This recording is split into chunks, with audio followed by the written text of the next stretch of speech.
আসসালামু আলাইকুম, আপনাদের সবার কুকিং বইতে আসে স্বাগত। আজ আমরা ফিরে এসেছি আবার একটা নতুন রেসিপি নিয়ে, যেটা হলো নরম তুলতুলে নানের রেসিপি। পুরো ভিডিওটা আপনারা একটু ভালোভাবে দেখবেন তো ভালোভাবে বানাতে পারবেন। তো সর্বপ্রথমে আমরা নিয়ে নেব 1 চামচ ইস্ট। এটাকে আমরা 1 চামচ চিনি ও জল দিয়ে ভালোভাবে ভিজতে রেখে দেবো।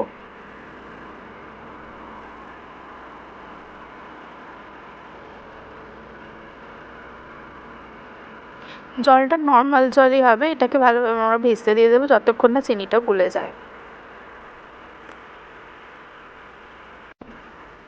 এবারে আমরা ময়দা নিয়ে নেব। আমরা 500 গ্রাম ময়দা নিয়েছি।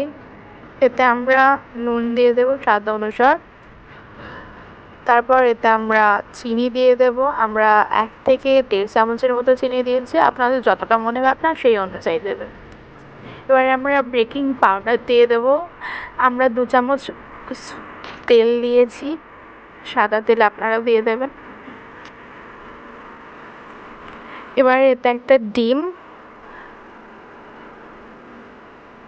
এবং আমরা আগে থেকে ভিজিয়ে রাখা ইস্টটা আমরা দিয়ে দেব। এবার এটাকে আমাদের ভালোভাবে মিক্স করে নিতে হবে এবং এতে আমরা 4 চামচের মতো টক দই দিয়ে দিয়েছি। সবটাকে ভালোভাবে মিক্স করে নিতে হবে। এবারে আমরা এতে প্রয়োজন মতো জল দেব। এটা গরম জল হতে হবে। গরম জলটা আমরা দিয়ে দিয়েছি। এটা ছানা হয়ে গেছে, কতটা নরম হয়েছে। এটাকে এবার আমরা চাপা দিয়ে রেখে দেব। চাপা দিয়ে খুলে দেখুন, এটা অনেকটাই ফুলে গেছে ইস্টের কারণে। এবারে আমরা এটাকে মথে নেব যতক্ষণ বাবলস থাকবে। বাবলসগুলো বেরিয়ে যাবে এবারে মথে নেওয়ার পর। এবারে আমরা লেচি কেটে নেব ও এটাকে ভালোভাবে বেলে নেব। নানের যে লুচিগুলো হয় সেগুলো একটু মোটা মোটা হয়, একেবারে লুচির মতো হয় না। তো এটার লেন্থটা আমরা আপনাদেরকে দেখিয়ে দেবো ভালোভাবে।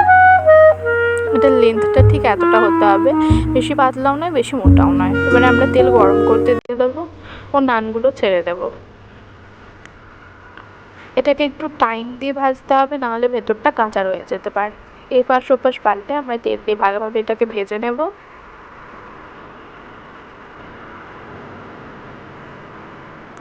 অল্প লাল লাল করে ভেজে নিতে হবে আর গ্যাসটা আস্তেই রাখতে হবে, নাহলে ভেতরটা কাঁচা রয়ে যেতে পারে। দেখছেন কি সুন্দর ফুলে গেছে আর লালও হয়ে গেছে।